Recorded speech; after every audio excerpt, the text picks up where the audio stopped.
All right, so now we have some code that works pretty well. It displays our name as well as the state. Now let's clean it up a little bit because right now we have a div that has two different functions that don't entirely have anything to do with each other. One displays my name, one displays the time. So we should probably clean this up. Let's actually make this into a separate component. So one thing that you can do in React that's really nice is you can actually have different components that call into one another. So let's go ahead and actually make this into a different component. So the way that I'm going to do that is I'm going to go into source and I'm going to create a new file. I'm going to create name.jsx. And then once I go into name.jsx, I'm going to go ahead and first of all, I'm going to copy this over, or I'm going to cut it over. Let's go ahead and cut that in there.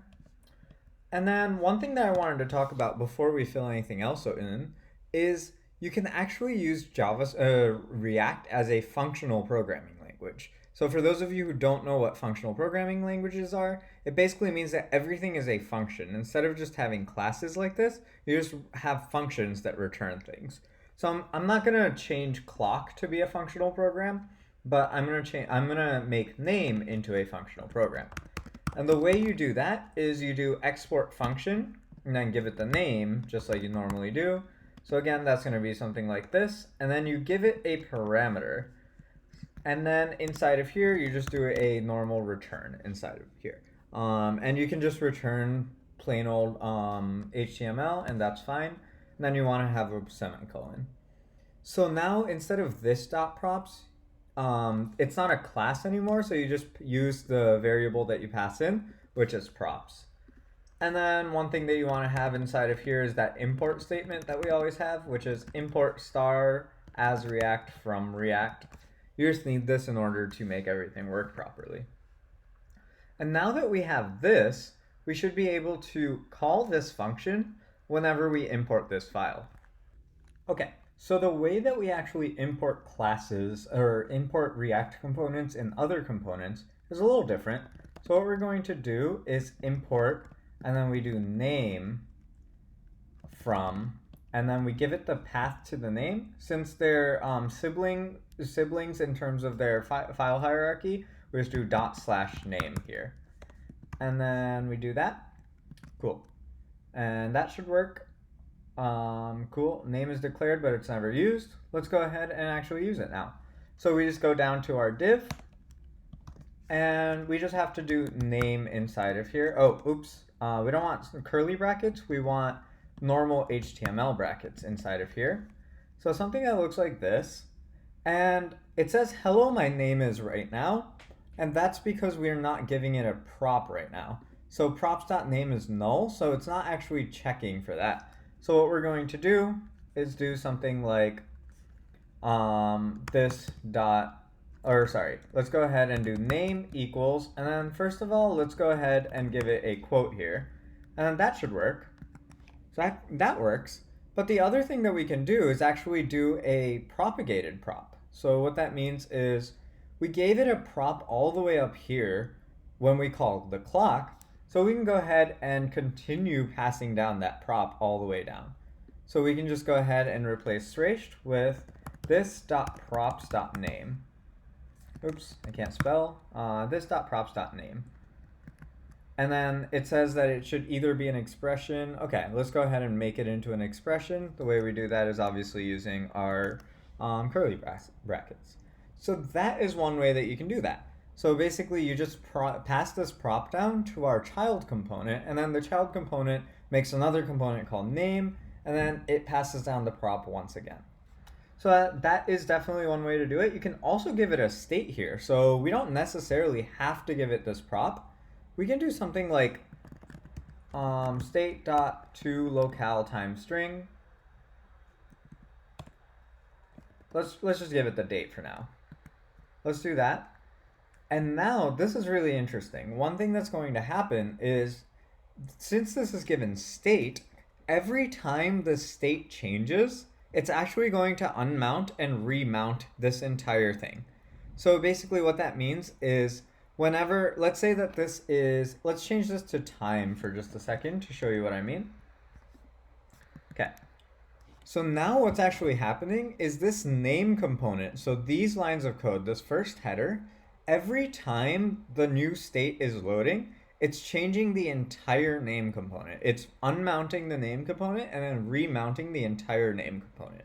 Because once again, remember that when a prop changes, it just kills the entire component and makes a new one entirely. So that's one thing that you want to think about when you're passing down state or props. When your props change, it's not doing it efficiently. It's remaking the entire component from scratch, which sometimes you want. But most often, you don't want it to completely remake the entire component and mount and unmount things. So in this case, we're actually remounting the entire thing. So we would probably want to handle this in state. But I'm going to change this back for now and then just leave it as this.props.name. And then that will continue to work the way we had it before. And then one more thing that I wanted to show you before we keep going is you can install something called the React DevTools extension. And this is a Chrome extension. It's very, very powerful. So you can go here and get it on Chrome. So it's the React Developers Tools. I already have this. This is a separate demo that I have. You don't have to worry about the actual demo, but I do want to show you what the React DevTools does. Okay, so now that I have this React app open, you can go to your extensions and you can, once you have your React DevTools open, this will actually turn up in orange. So if it's in orange, it means that this is a React page and you can actually use this for whatever you want. So let's go ahead and inspect our element as usual. Open up your developer console. Okay, I'm gonna move myself over here. Now, the developer tools, and this is very helpful, is it actually is going to give you an extra tab inside of here for React.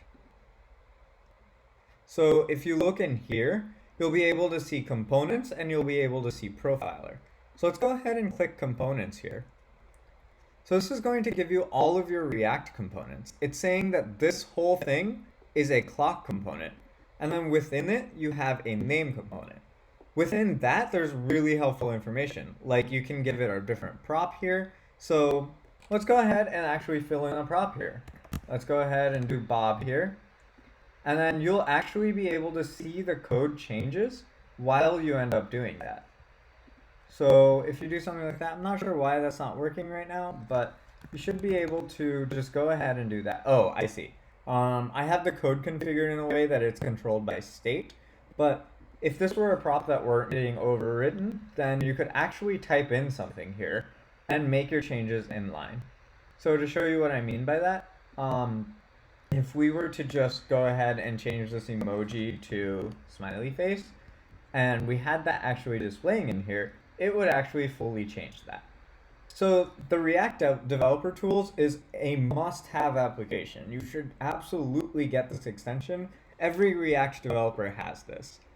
There's also a profiling tab.